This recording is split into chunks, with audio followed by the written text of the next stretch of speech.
Oh, aku melihat semuanya, sobat. Pertama kau seperti oh, lalu kau seperti oh, kemudian kau seperti Assalamualaikum oh. warahmatullahi wabarakatuh. Kita ketemu lagi di cerita inspiratif Sengkala. Cina sedang dan sudah menyiapkan kerangkeng raksasa ke dasar laut. Dan ini bukan kerangkeng biasa, besarnya benar-benar besar. Ini raksasa. Bobotnya 7.700 ton, diameternya 110 meter dan tingginya 69 meter. Oh, gede ya. Apa tujuan kerangkeng ini dipasang di laut? Apakah untuk menangkap Godzilla?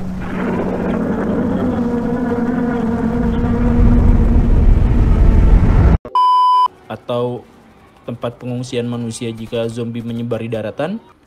Bukan seperti itu, tapi justru untuk menjadi bagian dari upaya penyelamatan alam dan manusia. Jadi gini ceritanya, manusia jumlahnya miliaran dan mereka butuh makanan sehari 3 kali. Bukan hanya makan, tapi makanan itu harus bervariasi dan enak dan bernutrisi yang menyebabkan untuk sekali makan saja manusia membutuhkan lebih dari satu macam makanan. Bayangkan satu orang dalam 1 minggu itu makan nasi yang butuh sekitar 1 petak sawah, beberapa ayam, beberapa ikan, kebun tomat, cengek, seledri, kentang, pala, bawang merah, bawang putih, kambing, sapi, cecunguk, gajah bunting, dinosaurus, dan lain-lain. Bayangkan jika makhluk serakus itu berjumlah hampir 8 miliar. Dan faktanya itulah kita. Kita 8 miliar hampir kan. Ya udah kayak Yajuj Majuj aja kan. Untung kita manusia. Ya, sebagai manusia kita mengatasi kebutuhan makanan dengan membuka lahan pertanian dan peternakan. Agar tidak berburu, kita membudidayakan makanan kita. Sekian juta ayam diternakin, sekian juta kambing diternakin demi memenuhi kebutuhan pangan manusia. Tapi perikanan kan tidak mengenal itu semua. Selama ribuan tahun kita mengambilnya langsung dari laut dan tidak membudidayakannya. Jumlah pengambilan kita seiring berjalannya waktu semakin banyak. Sekarang, semua jenis ikan di laut kita tangkap dan jumlahnya jutaan ton sehari di seluruh dunia. Apakah dengan demikian ikan di laut akan habis? Dulu, waktu manusia masih sedikit populasinya, tidak. Tapi sekarang, tentu saja bakal habis. Di seluruh dunia, tangkapan ikan nelayan makin menyusut seiring makin sedikitnya ikan di lautan. Kalau nggak percaya, tanya aja ke nelayan. Semakin hari, semakin sedikit tangkapan ikannya kan? Dan itu pun sudah diperkirakan oleh FAO. Mereka justru malah mengatakan bahwa laut akan benar-benar kosong dari ikan dalam 50 tahun ke depan kalau kita tidak mau mengubah diri.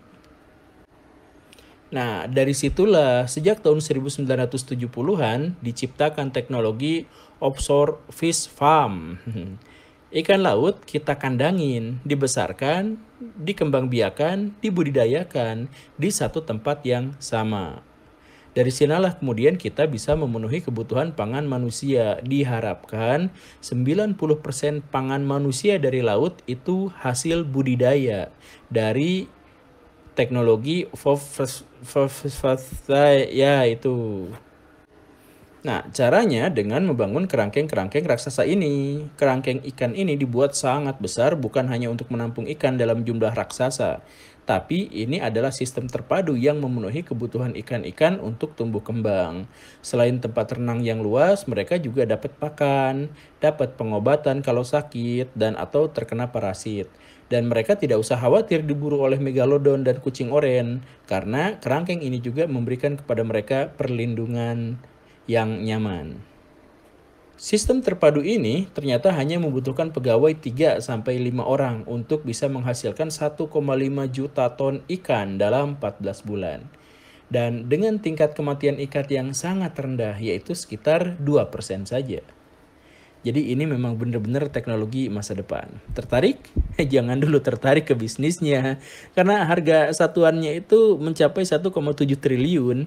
Ini orientasinya sementara ini bukan bisnis, tapi sementara adalah untuk menjaga kelangsungan lingkungan hidup yang baik. Jadi sobat mau jual ginjal kucing oranye juga belum tentu bisa kebeli ini.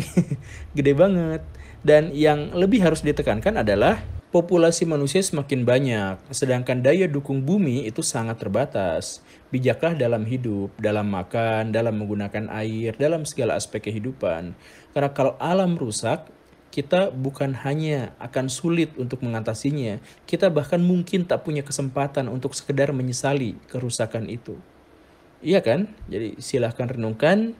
Saya pamit. Assalamualaikum warahmatullahi wabarakatuh.